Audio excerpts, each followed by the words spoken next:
Good afternoon, everyone. I'm just going to give a few minutes for everybody to jump in.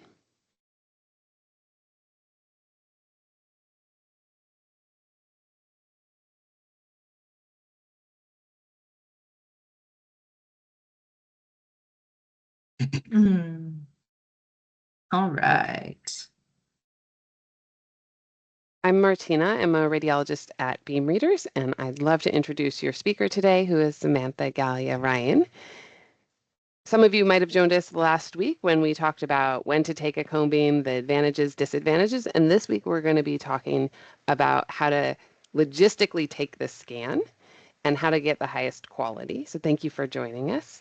Samantha is one of our radiologists, and she is a phenomenal educator as well as radiologist. She started in dentistry at the University of Pacific Dental School and then attended University of Washington for her residency in radiology. And I'll let you take it away, Samantha. Absolutely. Hi, everyone. Thank you so much for joining us. We are so excited to have a great group here again. Our topic overall is the CBCT Collective from Decision to Diagnosis. And our topic today is Scan Like You Mean It. So we're going to be talking about CBCT acquisition and basic software navigation. So Martina already introduced me. We'll move past that. The only other important thing to note is I spend all my free time hanging out with my dog. And so I thought this was a little bit relevant. Maybe it's just because I'm out of town, so I'm missing my dog right now. But I thought that was really cute. So I am a radiologist at Beam Readers as well. That's my only disclosure. And a little bit of housekeeping. This is redundant if you were here last week, but feel free to take any kind of notes via screenshot. We're also recording the meeting and going to send it out to everyone after. So if you want to just be with us and be present, feel free to do that. There will be an opportunity at the end for Q&A. I'm going to try to keep the discussion part of the presentation, or the presentation part of our discussion, I should say, to around 45 minutes, and then we'll have some Q&A after. But feel free, if you have a burning question, to ask questions throughout via the chat as well. All right, so reminder about session 1, we talked about kind of the basics. What is CBCT? How does it work? Risks, benefits, limitations, radiation safety, and gaining patient acceptance. So we're really going to build upon that today. A little bit though, if you were interested in, I know we had several questions about in specific areas of dentistry, when is appropriate to use CBCT. And there's several positions papers that go a lot deeper into specific indications. So if you're interested in any of these areas, I recommend looking up these position papers, and you can nerd out and read all about it. All right, so today's agenda, we're going to be talking about what makes a quality scan, what factors influence scan quality, and how we can change those, preparing your patient for scanning, mastering basic software tools, and a little jumpstart into the DTX software. So what makes a good CBCT scan? There is objective factors and there are subjective factors, but a good scan is always one that answers your clinical question. So it doesn't have to be perfect, just like how in a 2D radiograph, sometimes a radiograph can have a cone cut, but as long as we can see the diagnostic information that we need, that's what is the most important. So that distinction between perfect and diagnostic matters a lot. But that being said, quality imaging is really, really important. So we see a very big discrepancy as radiologists amongst CBCT scans, and pinpointing why one looks different from another can be a little bit difficult and get muddied. So I'm going to try to kind of simplify that today. But why imaging quality is important, diagnosis and treatment planning, it affects every aspect of your kind of treatment planning moving forward. So models, measurements, building surgical guides, all of those are dependent on the quality of scan that you get. And it's also important to recognize our capabilities and limitations of CBCT, which we went into last week. So why should we care? Not sure if I should care or not. I feel like a lot of times dentists kind of zone out for this part about optimizing the way that our scan looks, but it actually is super, super important. And I want to bring your attention to some of the clinical applications of it. So, for example, in this case, the surgical guide didn't really fit properly. And we can kind of wonder, okay, where did things go wrong?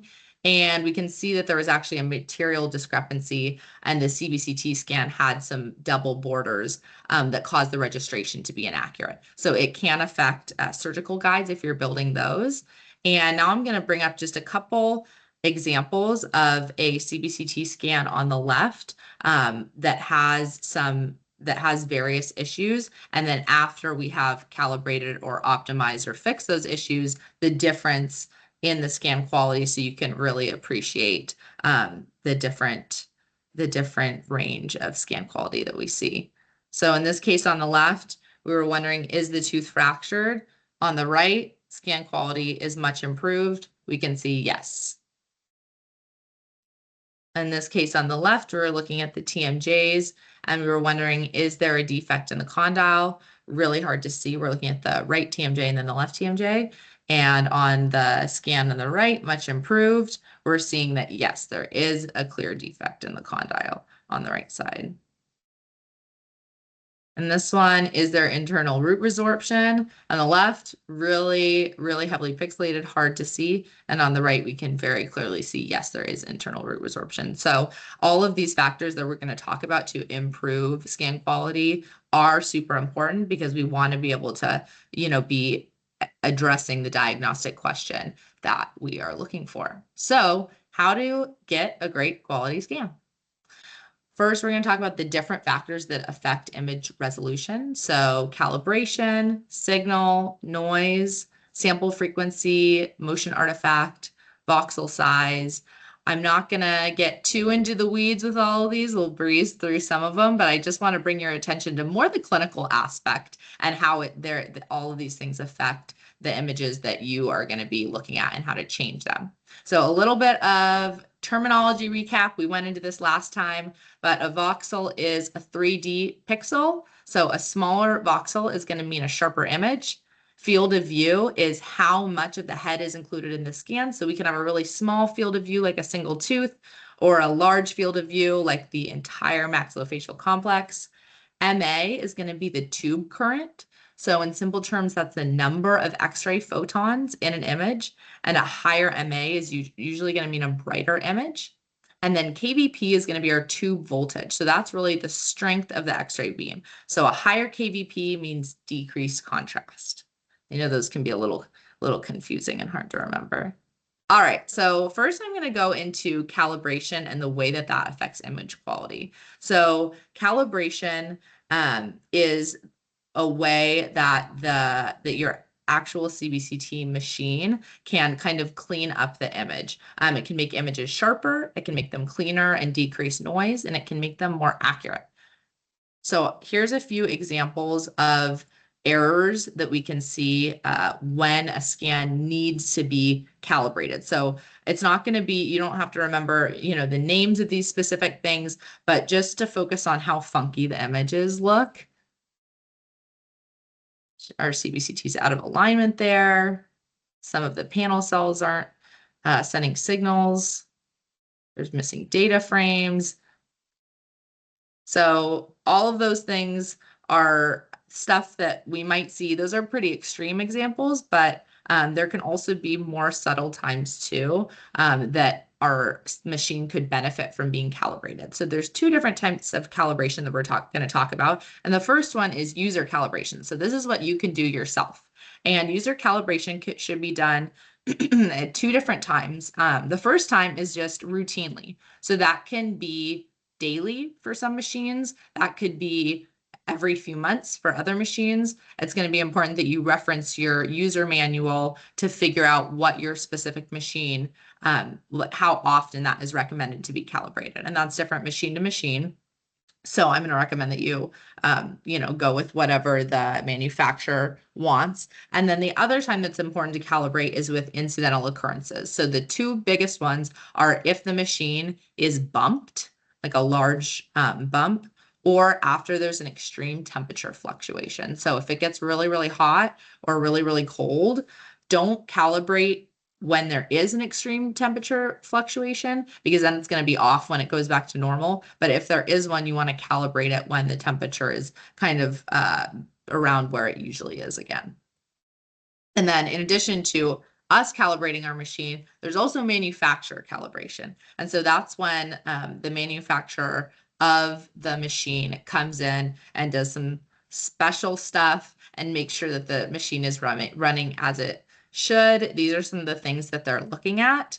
And here's an example of what we see before the manufacturer calibration after. So you can see that it cleaned up the image pretty well. And so that's something I know that there's some doctors who do that once a year. There's some who do it once every 2 years. It's really your comfort level. So I suggest just talking to your manufacturer on the front end and asking how often they advise themselves to come in and calibrate the machine.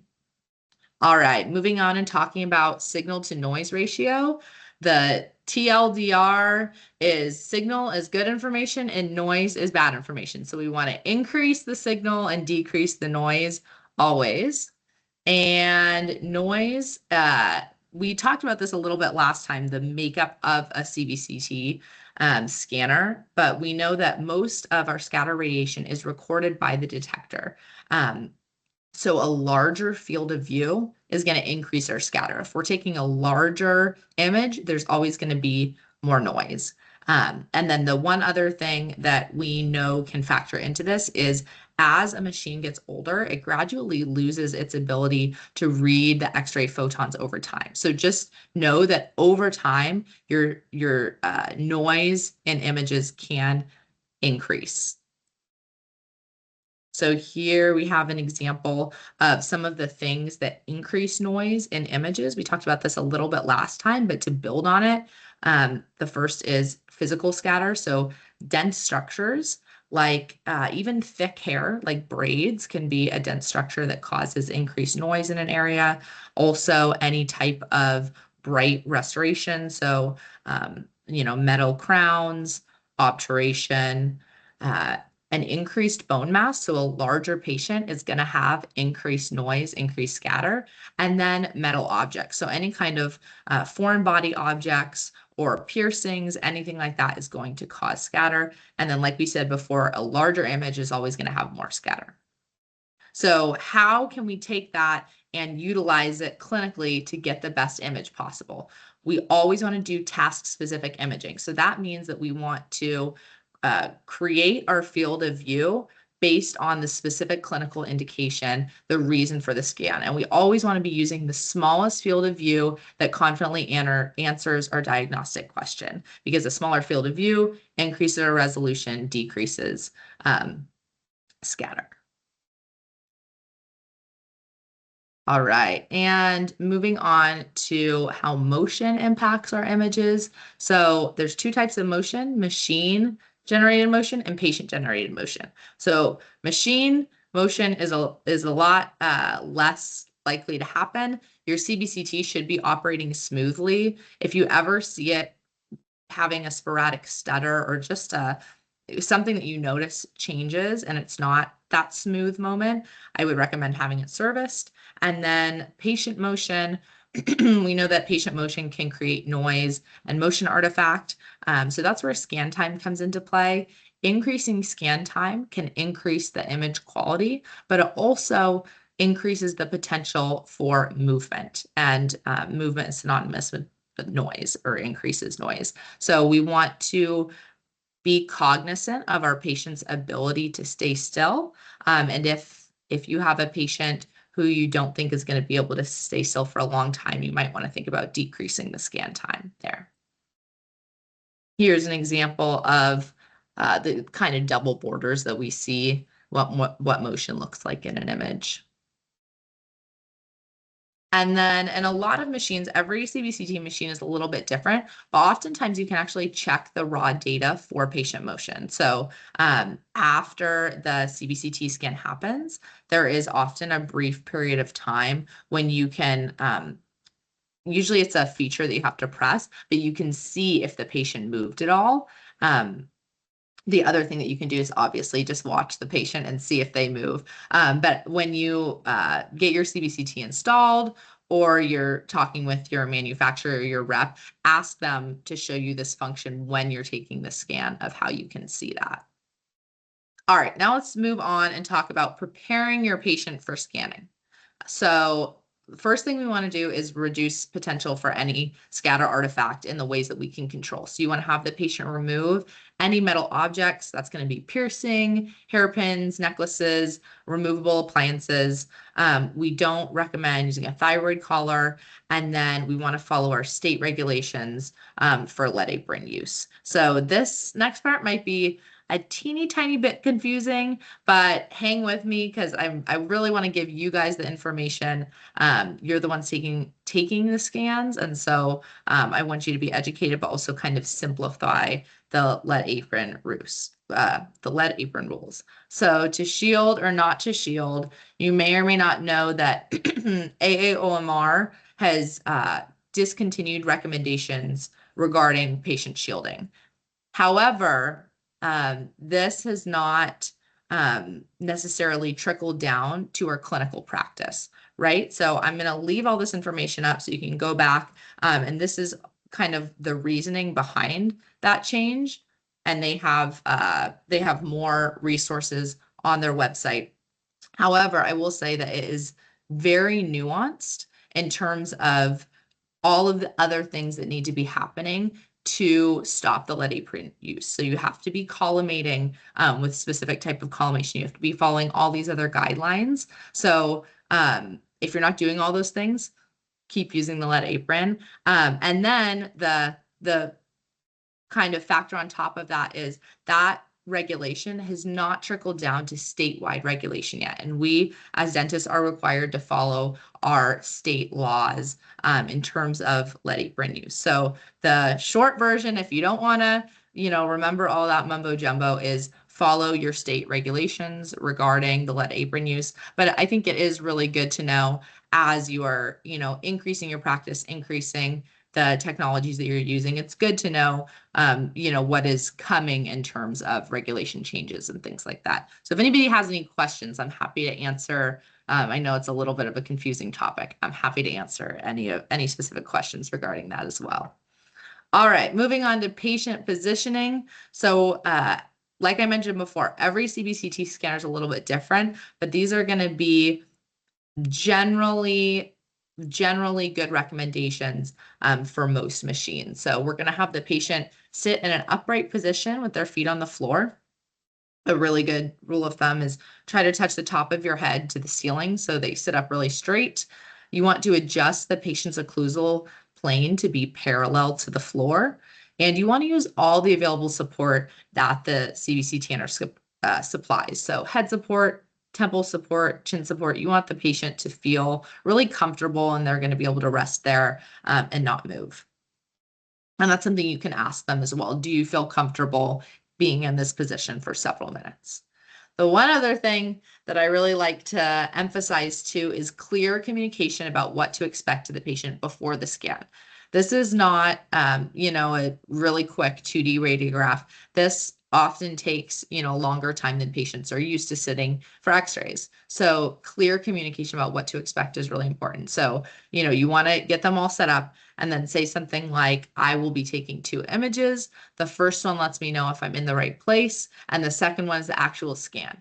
It's really important to hold still from the first image to the end of the scan when I say we are done. The scans are going to take 20 to 30 seconds. It's extremely important that you hold still the whole time. You want to position the patient, in their stabilizers, have them close their eyes. I always like to ask them to swallow and then hold their tongue on the roof of their mouth. Remind them again that it's going to take 20 to 30 seconds, and then let them know you're starting and continue to instruct them as the image is occurring. So you want to keep saying, you're doing great, keep holding still until I tell you to stop. And then, like I mentioned before, we're going to want to watch the scout image and the patient during the scan to make sure they're not moving. And the scout image tip is helpful because if you see that there was a significant amount of motion and the quality is not going to be diagnostic, that's when you might want to think about having a discussion and then taking a second scan. And oftentimes, I will say, especially with the scout image, where you can tell the subtleties in patient movement a little bit more than just looking at the patient, a tiny bit of movement does not mean that the scan is not diagnostic. So it's really important to think about what's the reasoning for taking the scan, and is X amount of motion going to impede what I'm looking at? All right, so next up, we are going to be talking more about the CBCT software and image navigation. Samantha, we had a quick question about holding the tongue on the roof of the mouth. Someone thought that was, my apologies.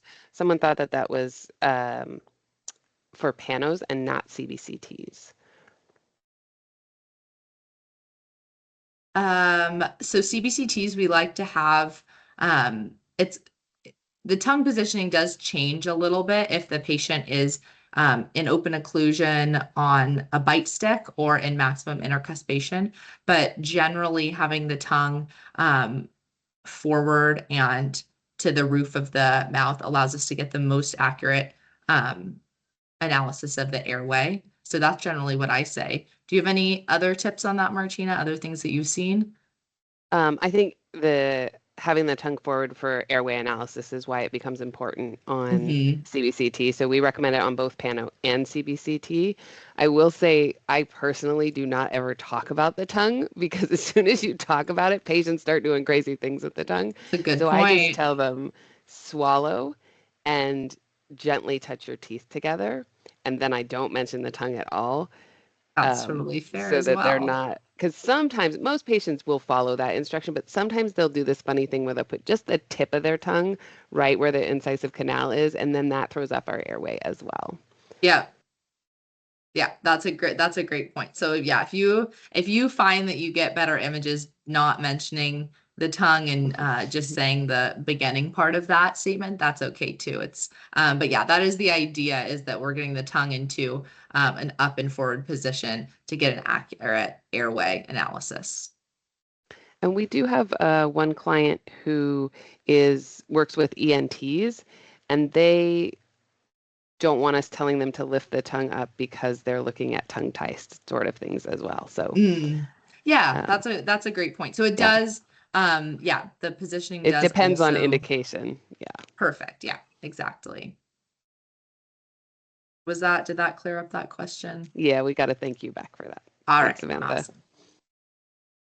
All right, so moving on to talk more about the actual software and the image navigation. So we're kind of imagining, okay, we got our patient positioned, we took a scan and it looks good. Now what?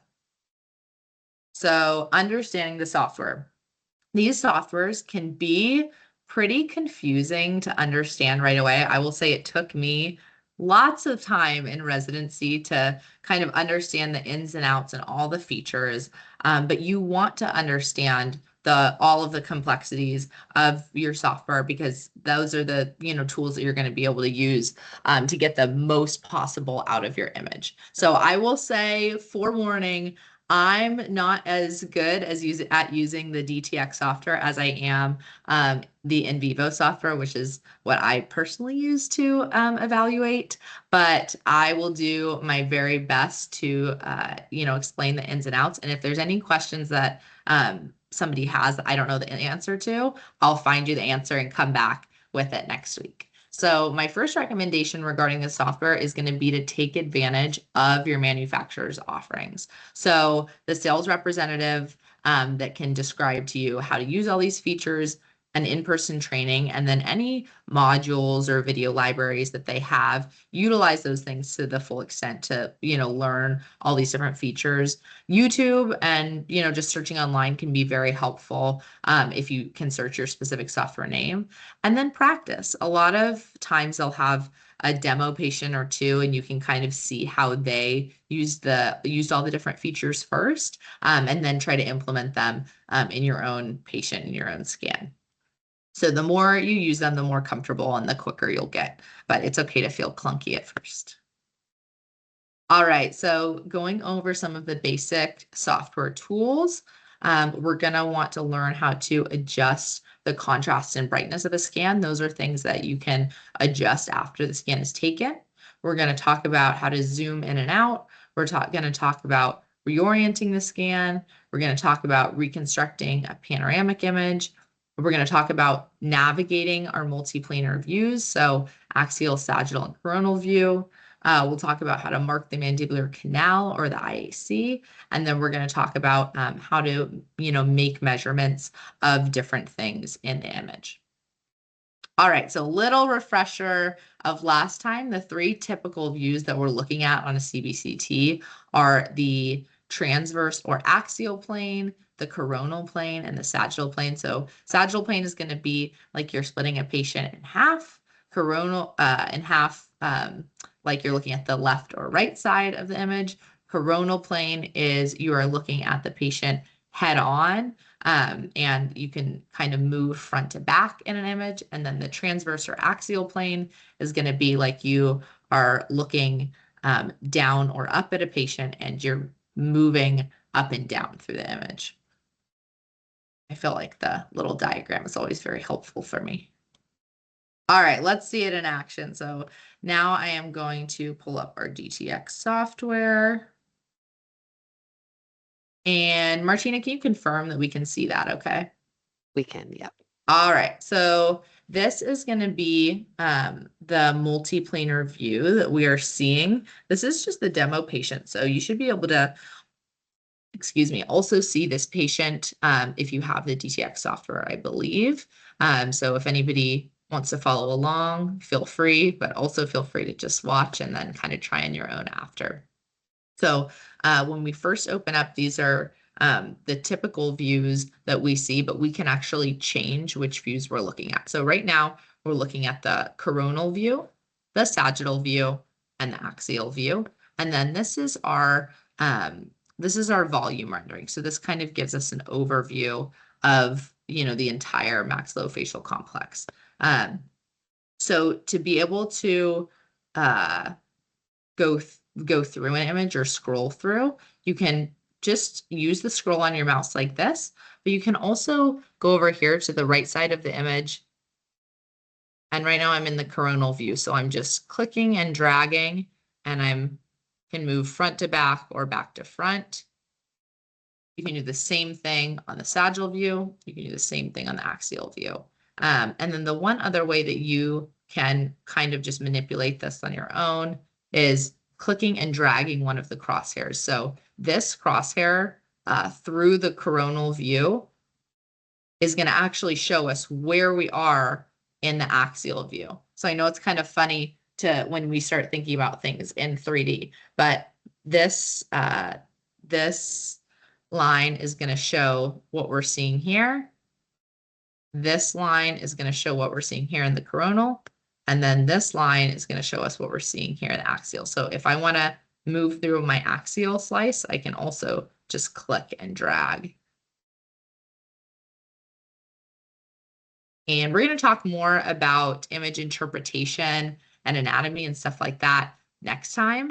But when we review a scan, we are wanting to review it from the top to bottom, left to right, every single part of a scan. So it's important to make sure we're looking at every single aspect. All right. The first thing that we always want to do when we pull up a scan is orientation. I'm going to talk more about the landmarks today. So typically in our sagittal view, we want our occlusal plane to be parallel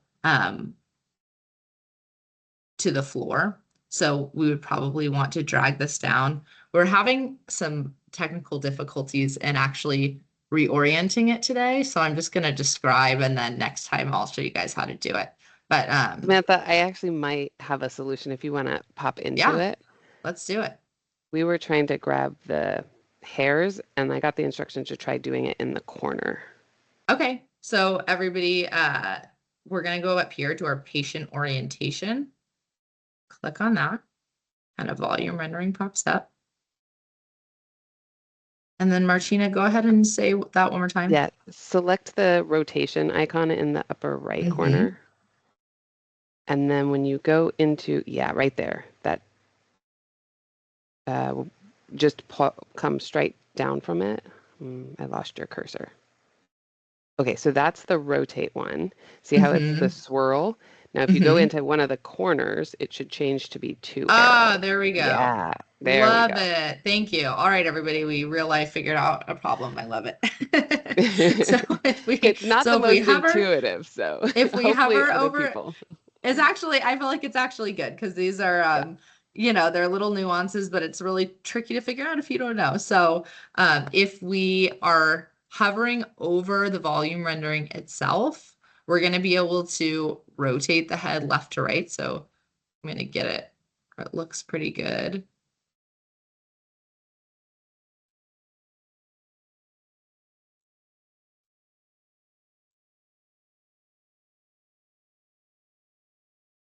And then if we do what Martina said and follow a little bit out to one of the corners here, we're going to be able to rotate in the other plane. So when we're looking at the coronal view, we often want to get the floor of the orbits to be equal if we can see those. So you can imagine a line across the floor of the orbits.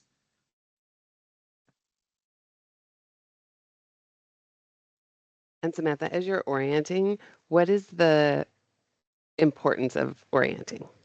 That's a great point. So great question. So when we're looking at a scan, when we first open it up, we are seeing exactly how the patient's head was positioned when they took the scan. And as much as we try to, you know, put them in an even position, oftentimes we're not perfect and the patient is leaning a little to the left, a little to the right, or, you know, their occlusal plane is tilted a little bit up like it was on this one. And we want to be able to see the scan in the most even position, with the left and right sides being as equal as possible. And then the, you know, everywhere being as equal as possible so that we can visualize any abnormalities. Because sometimes we'll see, you know, the right side of the mandible is bigger than the left, or the left side is bigger than the right. But to be able to really appreciate that, we have to have the scan put in equal position first. Does that make sense?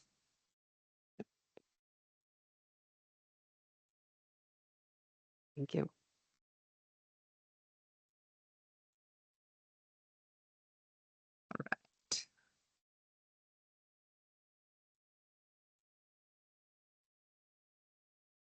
All right, so that looks a lot better. So reminding everybody to get to that spot, we click up here, patient orientation. And now to go back and how we're looking at a scan. See.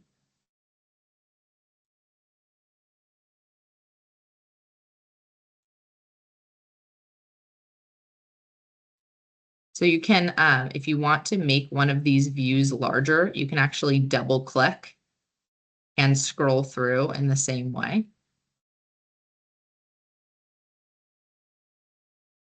Enlarge any of these. And then it's also possible to change the layout of how this looks. So if you go over here to the right-hand side and hit layout, we can see what was already selected, our coronal, sagittal, axial, and 3D viewer modes. But there are other ways that we can look at the scan that we can also put in here. So we'll talk about that in a little bit. But first I want to start with talking about how we create our panoramic image. So I'm going to move over to our 3D panoramic. And we can see that there was already some stuff done on this one. So we mapped the inferior alveolar canal. We were looking at some implant placements. But first, I just want to talk about how we generated this image. So when we take a panoramic, generally we have our focal trough. Within the CBCT, we don't have a focal trough. So we have to create one to kind of create the appearance of a panoramic image. So I'm going to go here. We can either create that panoramic to the curve of the lower arch or the upper arch. And sometimes you can bounce between the two depending on what you want to look at. So if you go up here to pan curve, it's going to give you the ability to change our focal trough.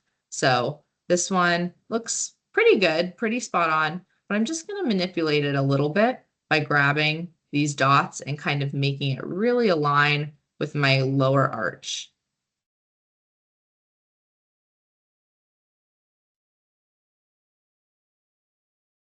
You can also click and drag the whole thing.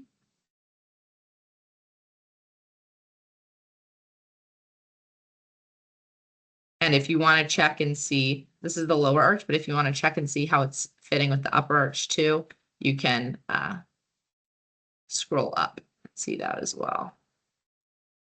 And then to get out of here, you just right click.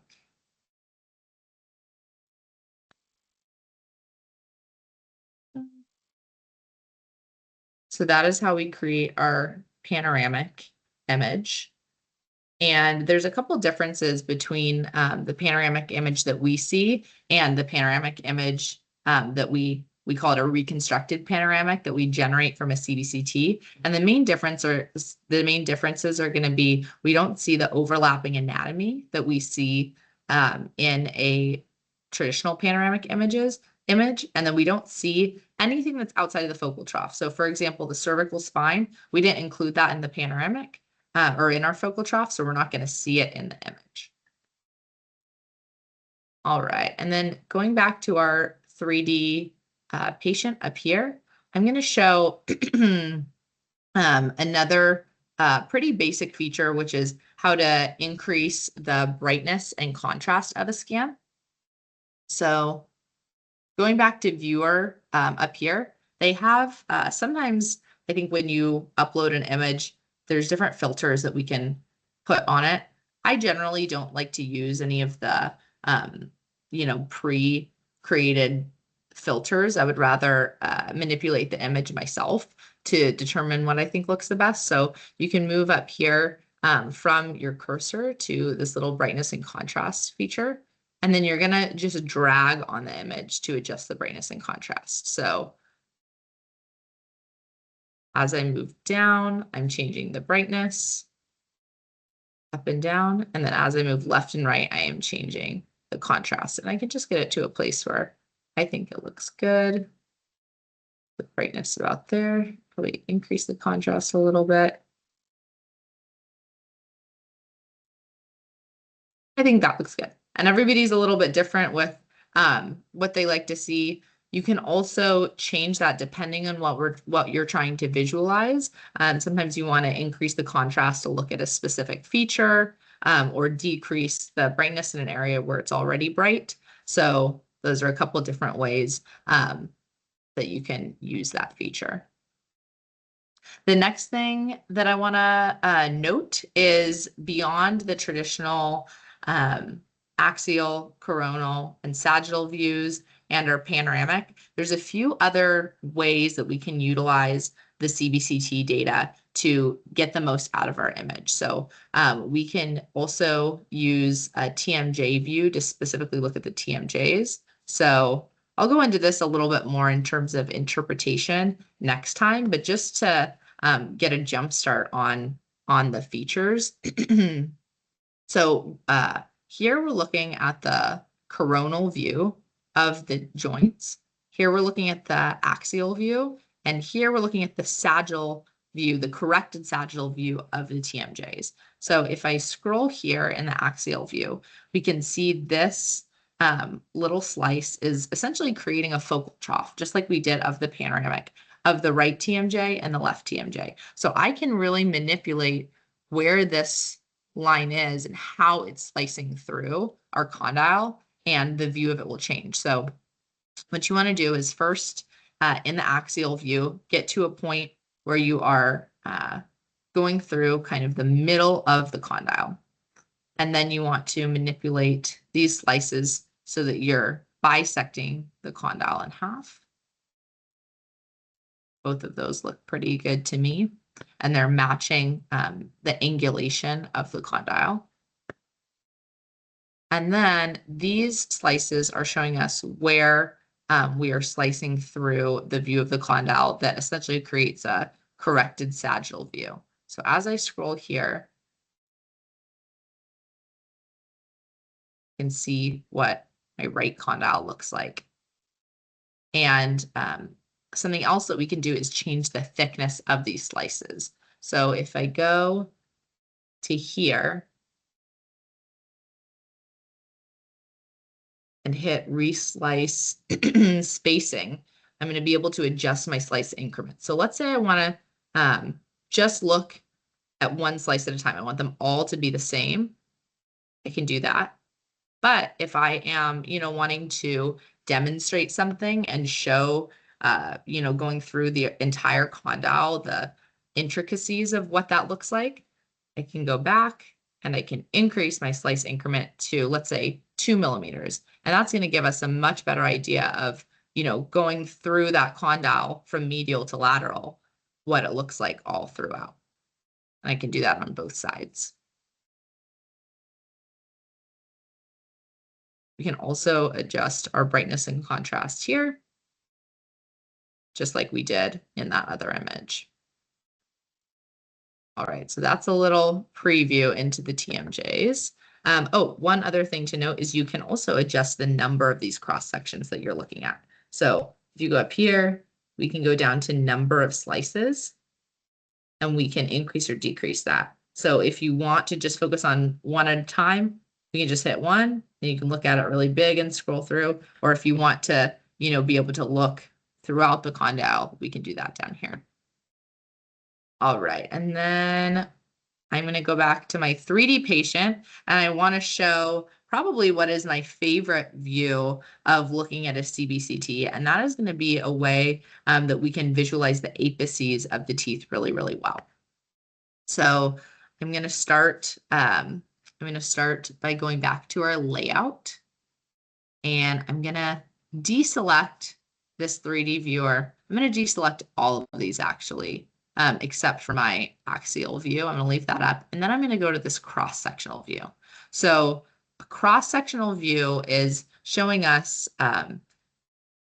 slicing through our focal trough in either the upper arch or the lower arch, and being able to scroll through and really look at those teeth from that corrected angle. So it's as if we were traveling around the upper or lower arch and looking at the tooth straight on. So we can adjust if we were looking at the upper arch or the lower arch. And one other feature, we can do this in every plane, but in terms of making the image bigger and smaller, that's an important one. We're going to, if you want to make it bigger and smaller, you can hold down the shift button and then just click and drag.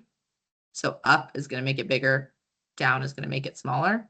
And then if we want to, let's say we want to really move in and look at one specific area, but you want to move that a little bit more centrally, we can then hit Control and grab it and drag it. So Shift, hold down is going to make it bigger and smaller. Control is going to move it around. And we'll look at that in the other views as well. But back to the cross section. So we're able to really look at each tooth as if we're scrolling around the arch. So just in the same way that for the TMJs, we're able to adjust the number of slices that we're looking at, we can also do that here. So let's leave it at 6 for now so we can kind of look at different teeth at a time. But I'm going to go just generally show you each of these features. So pan curve is where we can adjust if we're looking at the lower arch or the upper arch. The re-slice spacing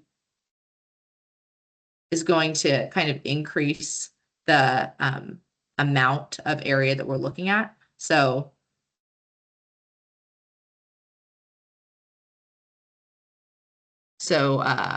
this is, every 5 millimeters we have a slice. So we're looking at a much broader area than if I select 1 millimeter. And then we can also adjust our slice thickness, and then all the other stuff that we kind of talked about. So this is a really helpful view, I think, for looking for periapical pathology, looking at the incisive canal, things like that. We'll go more into that next week, but just generally how to set that up. Now I will go back and bring us back to our views that we started with. Yeah.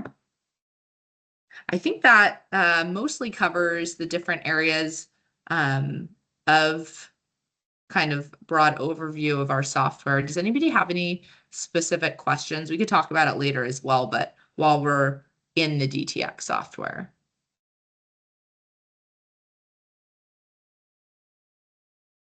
And there's no silly questions, even if it's like, oh, where were you when you, did that one thing? It is kind of confusing when you're first figuring it out. So if there's no specific questions right now.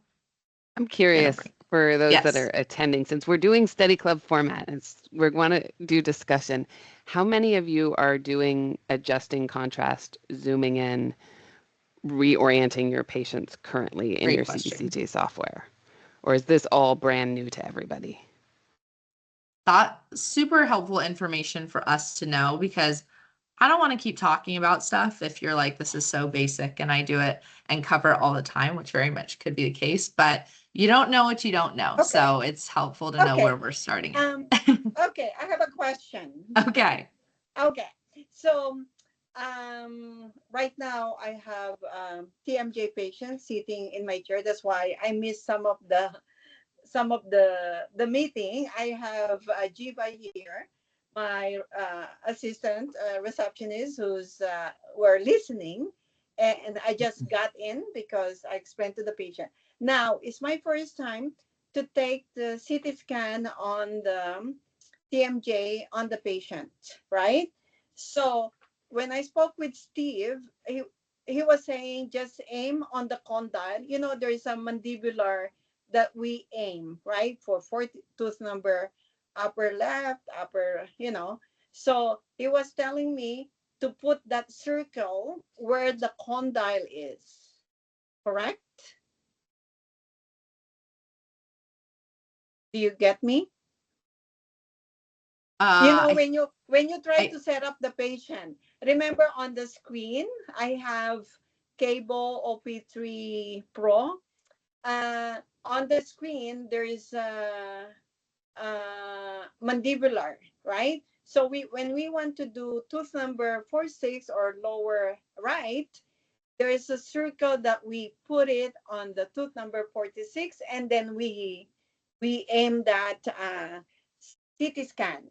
Now, I haven't done the TMJ. How do you, I just practice. I don't want my patient to hear me that I just practiced today. My first time to take a CT scan on the TMJ patient, right? I don't know if I need another software, but what I did, I put that circle on the screen where the condyle is on the screen. Is that the proper way of doing it, or I need another software or upgrade I don't know. Is she talking about just the initial setup in the cone beam on the? Yeah. So like yes. Yes. You're talking about the panel when you're taking the cone beam. Yeah. Sounds like she's just talking about what to click to select that proper scan. Exactly. So in my experience, when you're using the OP3D, there is an option. They actually like show the condyles. Yeah. So that's where you will click yes. If you want to take the, okay. And did it not work? Or did it work? I was trying to see it. Okay, let me see. So that's how it is, right? You put it is either on the left or the right condyle, right? Yes, there's like a little schematic Yeah. drawing of it. Yes. Mm-hmm. Yep, that sounds correct. Oh, Now, I okay. know, so that is kind of an interesting question, because I know last time, of course, we were talking about alar principles and stuff like that. But wouldn't there be more benefit if we were going to do the TMJ to take a full scan there, so you get more like the Ramus and everything to assess the whole system versus just doing those condylar scans? Yes. Some people don't have machines that are big enough to get both condyles on one I scan. see. If your machine does that 100%, What Yeah. we do, there is Just one basic. residency. So there's 10 residencies in maybe 11 in the United States now. And one of the residencies proactively chooses to do 2 very small volume because they want to see very high resolution on the Mm. cortex of the condyles. And then they take a pano so they can see what things look like in the bigger Sure. picture. Yeah, you So referenced that. there's, yeah. I personally, I mean, you have to be spot on with your pano technique. Otherwise, you get that when the patient's tilted one side or the other, you can Mhm. get funky magnification that will make it look incorrect. So,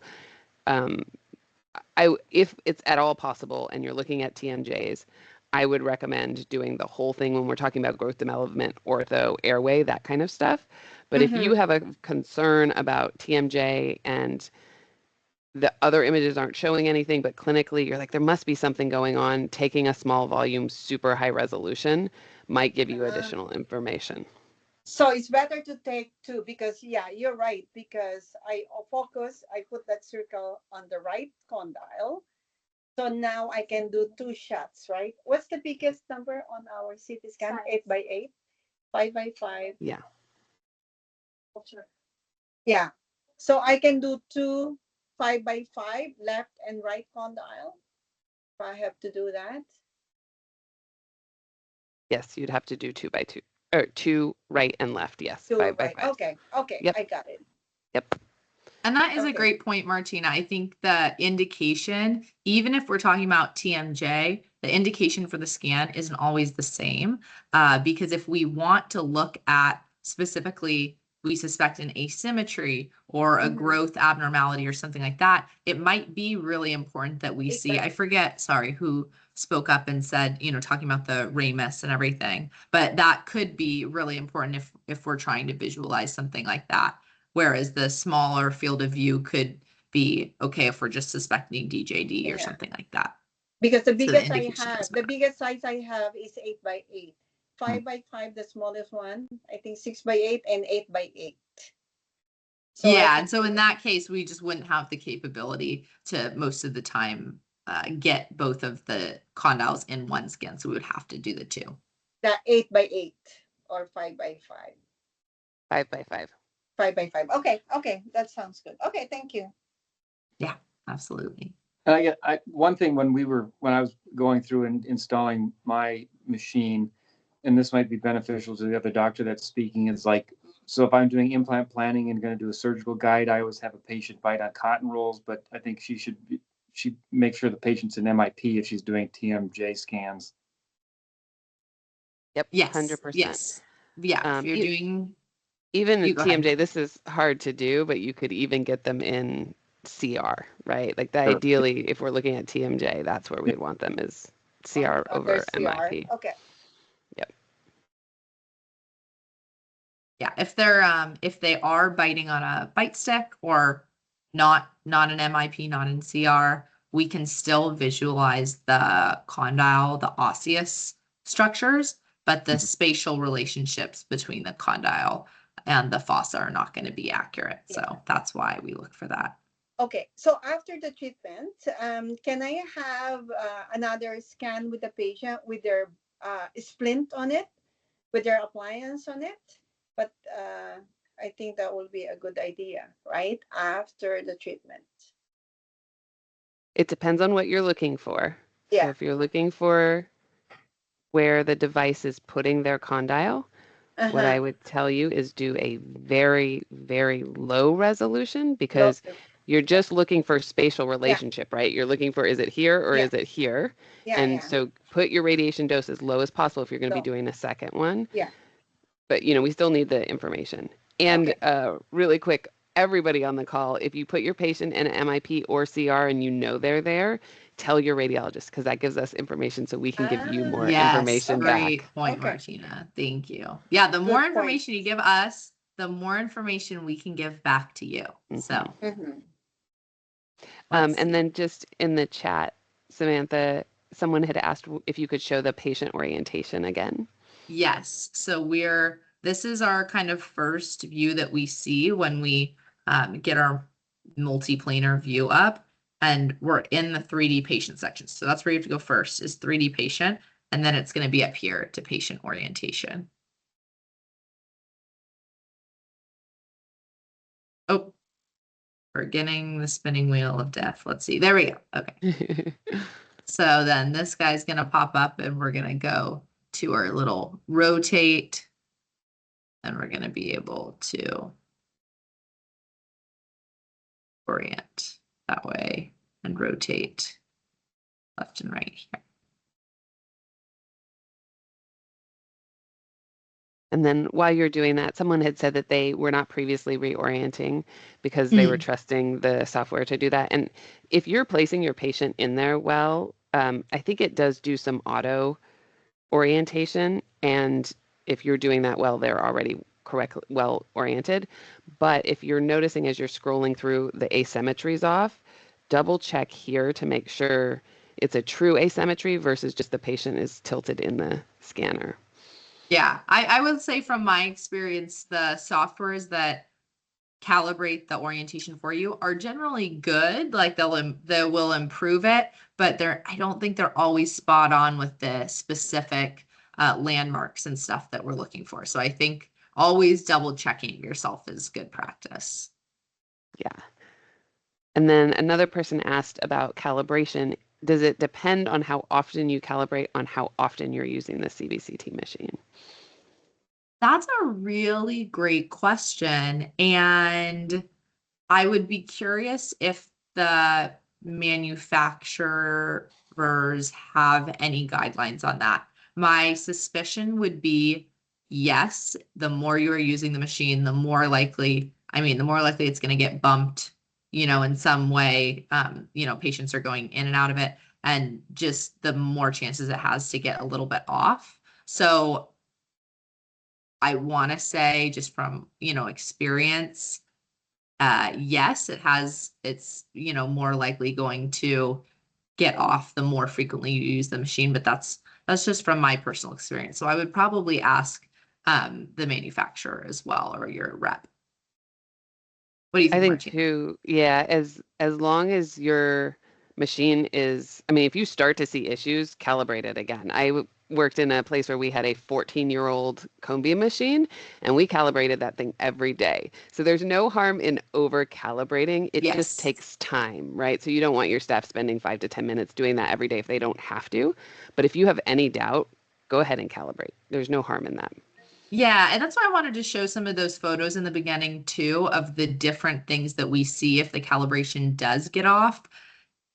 Anything that you notice, it's kind of like your gut instinct there is probably going to be right. So if you think that something might be off, it's better to just calibrate. In the grand scheme of things, doing that is not going to, take a substantial amount of time, just, for a one-off. So I would say if you think something might be off, just go ahead and do it. Your discussion on the auto setup brought this to my mind. The last few scans I've had, I haven't been overly impressed with the AI nerve tracing. I don't know, did you guys see a lot where you get kind of these funky traces? Yes, I always trace my own nerves. Okay. So I would definitely recommend that because there can be, every patient is a little bit different in terms of bone quality and contrast of we say IAC, inferior alveolar canal, because you can't technically see the nerve, you see the canal, but Sure. every patient is a little bit different in terms of how contrasty the canal is with the surrounding bone trabeculation. And sometimes it can be very difficult to actually see the canal. So yeah, I would always double check yourself, because if the patient has kind of sparse trabeculation, it can get a little loopy. And I came in just a little bit late, so I don't know if you talked about that in the beginning or not. No, that's something Okay. I was going to cover a little bit more next week, but we could Okay. definitely look at it today as well. So I guess talking Were about you it, asking about oh, the go on. technical how to draw it? Well, no, my initial question was just, do you guys see kind of a maybe a poorer quality in the tracing with the AI without tracing it yourself? And it sounds like yes, and you guys are always retracing. So that answered the initial question. And I guess if you're going to talk about it next week, excellent. But I guess when I've done the pan and then slicing the cross sections. Is that how you go about it, or maybe you'll touch on that later? I don't want to kind of steal your thunder. Yeah, it depends on what software you're using, but the different ways that you can do it are the kind of scrolling through the pan, or the most accurate way I think is pulling up the cross sections. So the view that we were looking at, where you can see kind of through your focal trough, is going to give you, that's the way that I like to do it. Okay, yeah, and that's I haven't. It's maybe been a week or two, but then then you draw the lines. I don't know. Do you have like when you're going through, do you kind of space them out larger, or maybe you keep those markings closer if it's harder to trace, or is it really just case by case dependent? It is really case by case. I will say that I think if you notice that it's a really easy visualized canal, it can be, I probably use at least, this is just me, everybody's a little bit different, but I probably use at least 5 or 6 markers for each IAC as at least every time.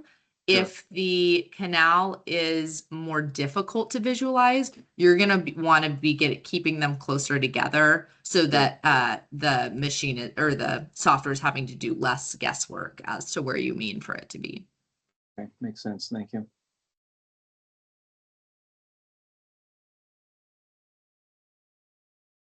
And then somebody said that they were adjusting contrast already, which I just want to give you, where's the react where we can do the clapping? I think as dentists, that's very unnatural for people, but it is 100% what you should be doing with your CBCTs. Because as dentists, we want really high contrast where we're just diagnosing caries versus not caries, right? And when you're in cone beam, we're seeing so much more. We're seeing all the bone detail. That's when you want your contrast more of a gray scale. So what I tell people is when you first start using cone beam, you should be uncomfortable with how low the contrast is. You want a ton of gray, very little black and white. And it'll be uncomfortable in the beginning, and then you'll train yourself. And then when you see how people who are not using cone beam look at it, you'll be like, oh, that's so bright, turn it down. So that's great that you're playing with the contrast because you can reveal and hide things with that. Exactly. Yeah. And it does also depend on the indication for the image. For example, if you're looking at certain, pathologies or types of anomalies can have varying densities within them. So if you're really trying to blow up a specific area and see, is there maybe an internal contents in that tumor or something like that, we might want it to be a little bit more contrasty or less contrasty, depending on what you're looking at.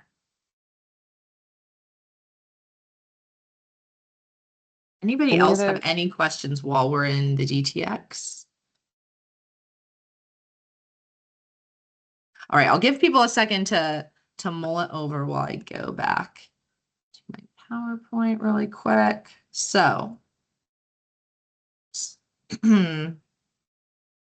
so where we're going, reminder that we do have to sign up separately for every session. So if you want to join us for next week, which I think is the best session, because we're actually talking about finally image interpretation, anatomy, and just kind of creating a systematic approach to visualizing the entire image, please sign up and join us. We're going to be talking about key anatomic landmarks. Obviously, we won't get to every single piece of anatomy because that would be so long, but we'll go over kind of all the basic stuff, and then more into when you might want to reach out to a specialist and get a radiology report, stuff like that, just building your confidence and looking at these scans.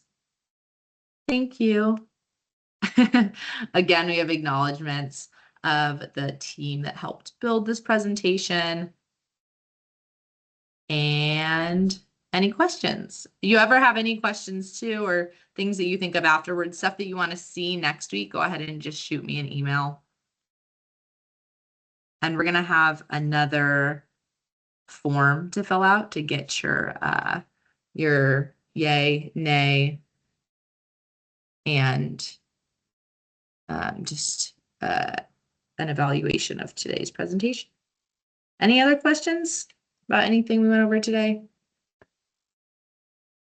Just for everyone's information in the chat, I dropped the link to register for session 3 and then a link to the form for today.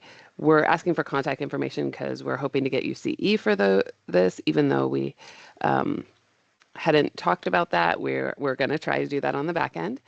And then we have a surprise gift for those that have attended and made it this far.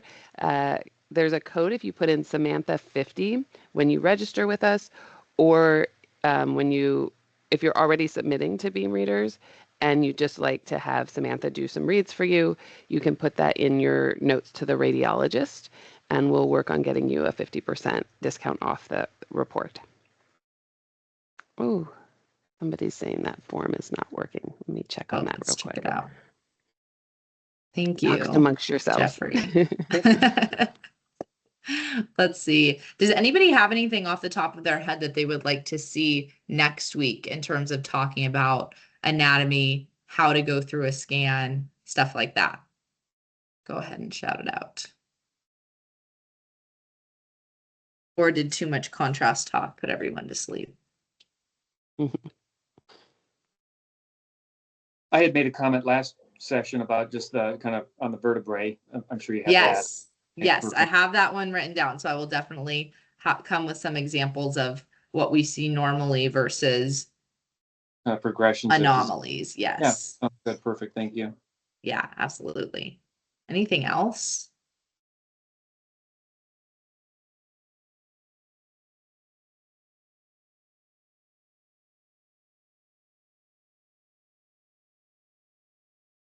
Carotid calcifications.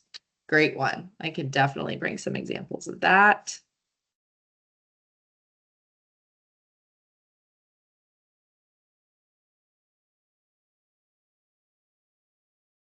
I would also love to know, for anybody who's still here, how often are you sending for a radiology read? Have you ever sent for one? Do you know when would be important to do that? Let's see, calcified hyoid ligament eagle syndrome. We could definitely talk about that as well. I personally tend, if I do a full scan, I will send that off because of obviously the volume of information. Usually if I'm just like, let's say doing a mandibular scan or maybe a maxillary scan for implant planning, I feel fairly confident reading those myself. And then of course it would be an anomaly would trigger me to send to Beam Readers.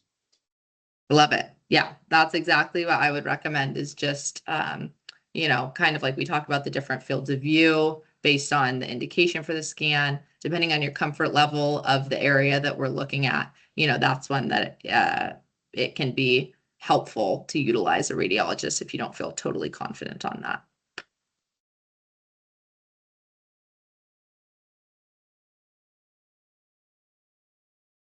All right, I'm going to note down all these things for next week. We have a question. Why do you prefer in vivo to DTX? It's what I was trained in my residency. So I strongly believe that every software has different pros and cons, and it's the one that you're using is the one that you get the most comfortable with. So I'm a lot slower, clunkier with DTX just because it's not what I was initially trained on. But once you get the hang of it, you're going to get up to speed with any of the softwares that you use. Yeah.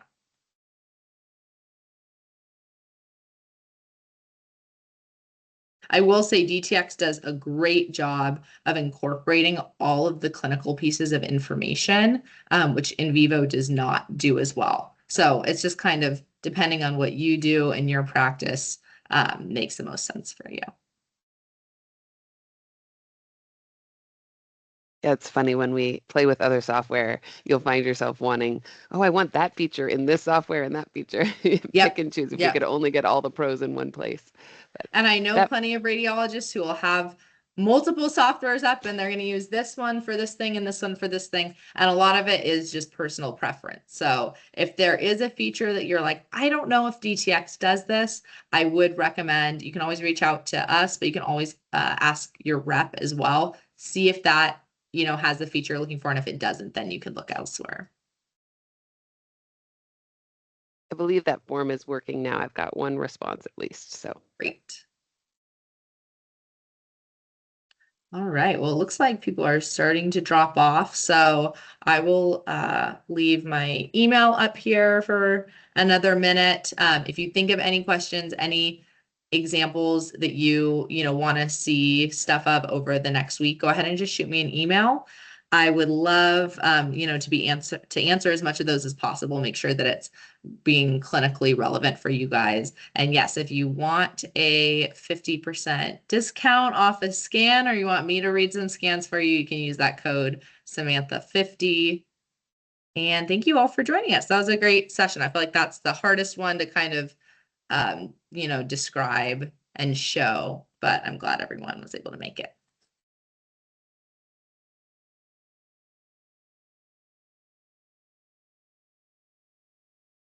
All right. Have a great day, everyone. We'll see you next time.